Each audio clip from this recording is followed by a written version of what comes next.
Hello दोस्तों, welcome करता हूं आपको अपने चैनल स्टडी पॉइंट पर। आज हम लोग पढ़ेंगे कक्षा 9 मैथ की प्रश्नावली 1.1 हिंदी मीडियम का। तो चलिए, और अगले वीडियो में हमने इसके बारे में कुछ डिस्कशन किया था कि परमीय संख्या को कैसे नंबर लाइन पे रिप्रेजेंट करते हैं, किसी नंबर को देखकर हम छोटा बड़ा कैसे बता सकते हैं नंबर लाइन के थ्रू, और फिर उसके बाद दशमलव नंबर को कैसे नंबर लाइन पे रिप्रेजेंट करते हैं। ये सारा तरीका हमने पिछले वीडियो में बता दिया है। तो आप सबसे पहले वो पिछला वीडियो देखिए ताकि आपको हमारी सारी बातें जो हैं वो बहुत ही अच्छे तरीके से समझ में आए। तो चलिए शुरू करते हैं। आज हम क्लास 9th का प्रश्नावली 1, और प्रश्नावली 1 जो है, देखिए आपके स्क्रीन पे क्वेश्चन होगा, और देखिए क्वेश्चन नंबर 1 क्या कहता है। क्वेश्चन नंबर पहला क्या कहता है, क्वेश्चन नंबर 1 क्या कहता है। क्वेश्चन नंबर 1 क्या कहता है कि क्या शून्य एक परमीय संख्या है, क्या उसे आप p बाई क्यू के रूप में लिख सकते हैं, जहां p और q जो हैं वो पूर्णांक हैं, और जो q बराबर q जो है वो नॉट इक्वल 0 होना चाहिए, यानी q जो हो वो 0 ना हो। तो अब ये बताइए, हम 0 को परमीय संख्या के रूप में लिख सकते हैं? तो हम बोलेंगे हाँ भाई। जैसे देखिए 0 को हम 0/1 लिख सकते हैं, है कि नहीं है। अब देखिए हम 0/2 लिख सकते हैं, 0/3 लिख सकते हैं, या हम लिख दें 0/5 लिख दें। इसमें से आप कोई भी लिख दो, 0/1, 0/2, 0/3 या 0/5। ये सभी क्या है, परमीय संख्या है। तो आई बात समझ में कि हम 0 को लिख सकते हैं, हाँ 0 एक परमीय संख्या। अब आई पूर्णांक की बात, तो हमने पूर्णांक में क्या बताया था, इंटीजर में क्या बताया था कि माइनस प्लस और 0 सभी आते हैं। जैसे यहाँ -3, -2, -1, 0, 1, 2 और 3, ये सभी क्या है, पूर्णांक। ये सभी क्या है, पूर्णांक। तो उस सवाल में क्या कहा गया है कि p और q जो हो वो क्या हो, पूर्णांक। तो ये देखिए ऊपर वाला p है, p, और ये नीचे वाला क्या है, q है। तो देखते हैं हम, देखिए पूर्णांक में 0 भी आ गया और 1 भी आ गया, है कि नहीं है। तो सवाल के कंडीशन के हिसाब से 0 जो है एक परमीय संख्या है, 0 एक परमीय संख्या है। इसे हम p बाई क्यू के रूप में लिख सकते हैं, और जो लिखेंगे वो q नॉट इक्वल 0 है। q नॉट इक्वल, देखिए 1 है, 2 है, 3 है, 4 है, 5 है, q जो है वो 0 के बराबर नहीं है। तो अगर आप इसका नोट्स बनाना चाहते हैं तो इस तरह लिख दीजिए कि हाँ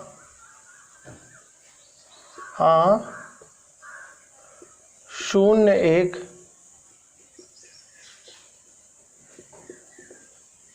परमीय संख्या है। शून्य परमीय संख्या। अगर नहीं समझ में आता तो आप ब्रैकेट में लिख दीजिए 0/1, 0/2, 0/3 और 0/4। ये आप ऐसे भी लिख सकते हैं।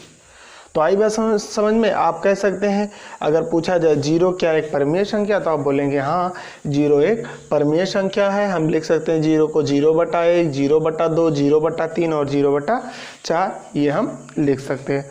तो उम्मीद करूंगा कि ये जो है पहला क्वेश्चन आपको समझ में आया होगा, मैं समझाने में आपको सक्षम रहा हूँगा।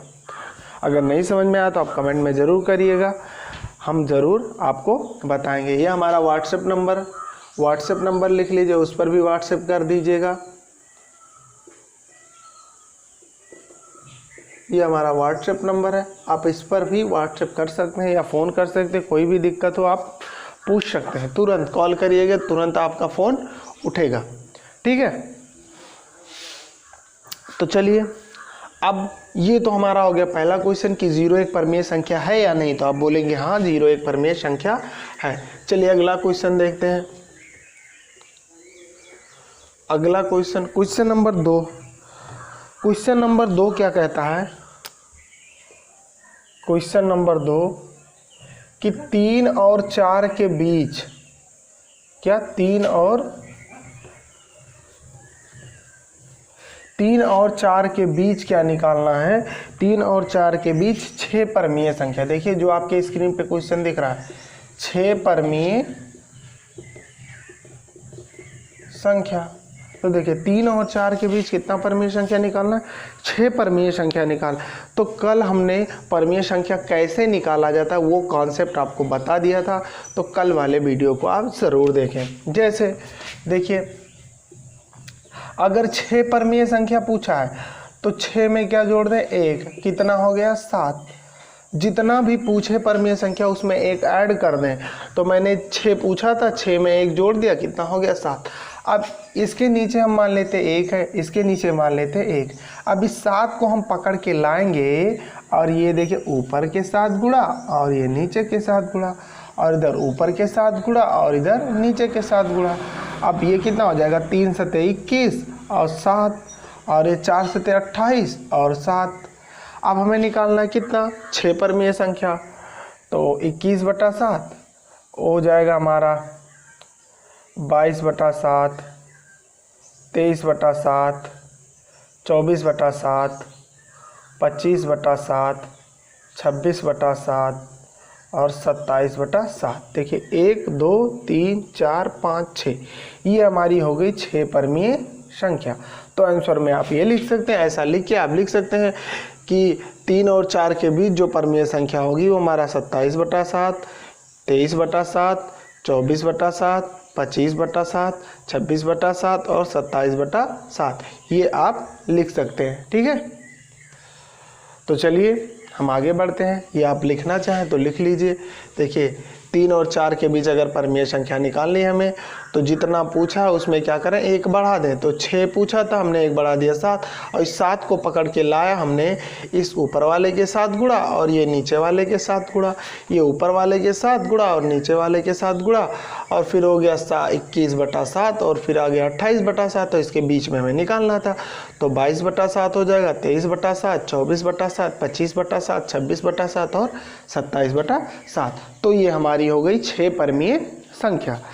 चलिए आगे क्वेश्चन नंबर 3 देखते हैं। नोट कर चुके होंगे आप।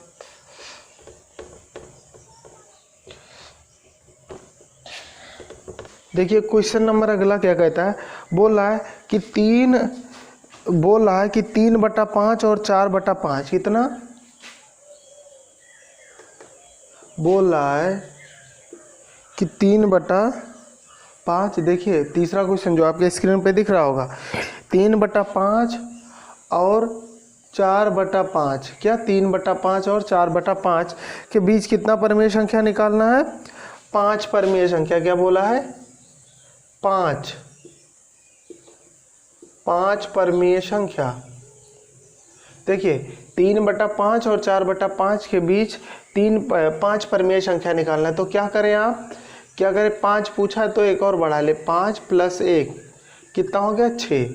अब इस 6 को पकड़ के लाए, वही काम करेंगे, ऊपर के साथ गुणा और यहाँ नीचे के साथ गुणा, इधर भी ऊपर के साथ गुणा और इधर नीचे के साथ गुणा।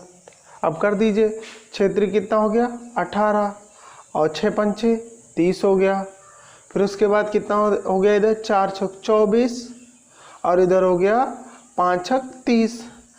अब 5 निकालना, निकाल लीजिए। 18 के बाद 19/30 और फिर 20/30, 21/30 और ये कितना हो जाएगा 22/30। 5 निकालना था और ये हो जाएगा 23/30। तो ये हमारी हो गई 3/5 और 4/5 के बीच इतनी सारी परमीय संख्या। आप जितना भी पूछे आप ऐसे निकाल सकते हैं, 10 पूछे, 8 पूछे, 12 पूछे, कितना भी पूछ ले आप परमीय संख्या इसके थ्रू बहुत बढ़िया तरीके से निकाल सकते हैं। ठीक है, बस जितना पूछे उसमें क्या करें, 1 ऐड कर दें, 1 जोड़ दें और उसके बाद उसे ऊपर नीचे से गुणा कर दें, और फिर उसके बीच में जितना भी परमीय संख्या आपका जी चाहे उतना आप लिख सकते हैं। होगी बात। चलिए ये हमारा 3 क्वेश्चन कंप्लीट हुआ है। क्वेश्चन नंबर 3 है, क्वेश्चन नंबर 3 का जवाब है। ठीक है, तो आप ऐसे भी प्रश्न में लिख सकते हैं। तो उम्मीद करूंगा कि आपने नोट कर लिया होगा। चलिए आगे बढ़ते हैं।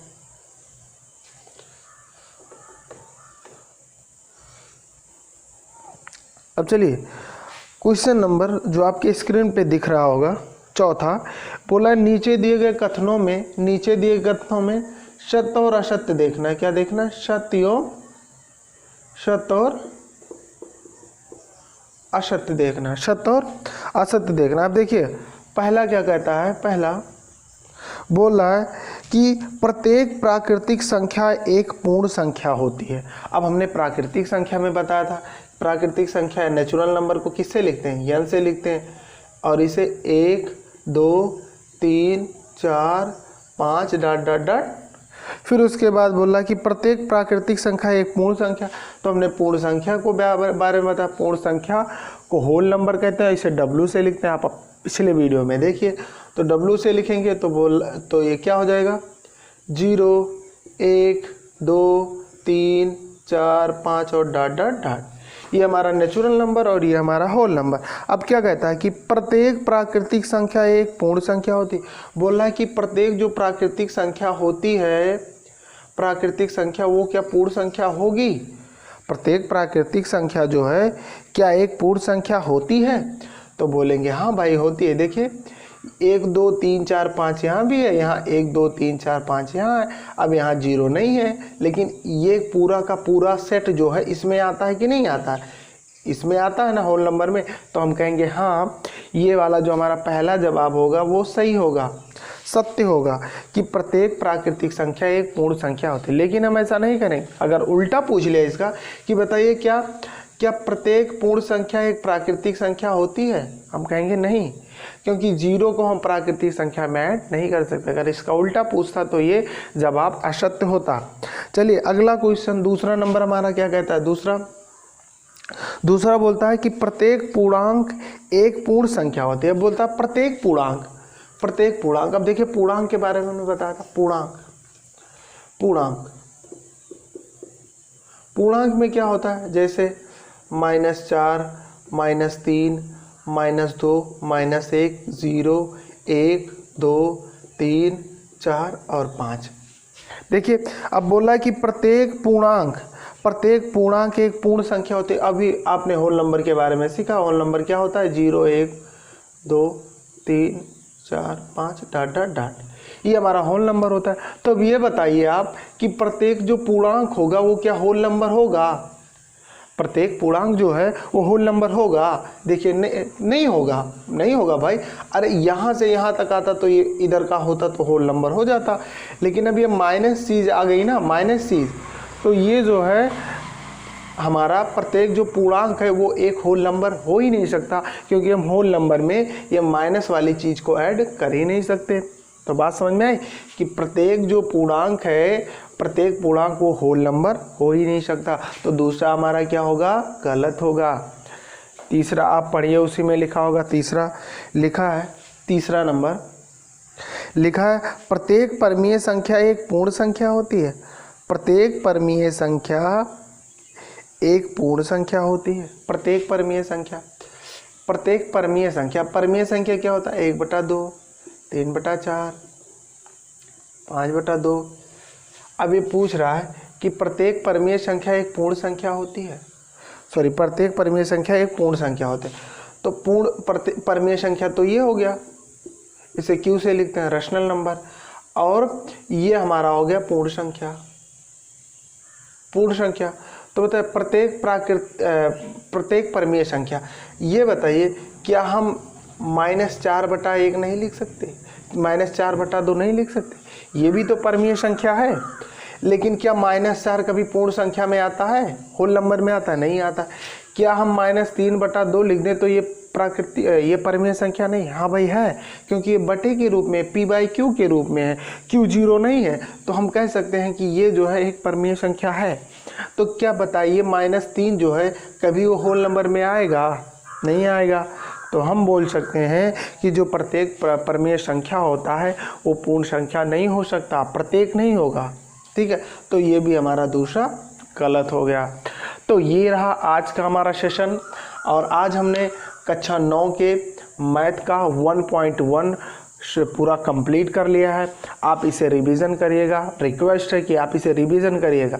आप रिवीजन करेंगे तो बार बार आप प्रैक्टिस करेंगे तो आप आगे क्लास में जाएंगे, हाई स्कूल, इंटर में, तो वहाँ पे आपको बहुत ही मदद मिलेगी, क्योंकि आप ये चीज़ें नहीं जानेंगे तो आप हाई स्कूल में जाएंगे तो आपको परेशानी होगी।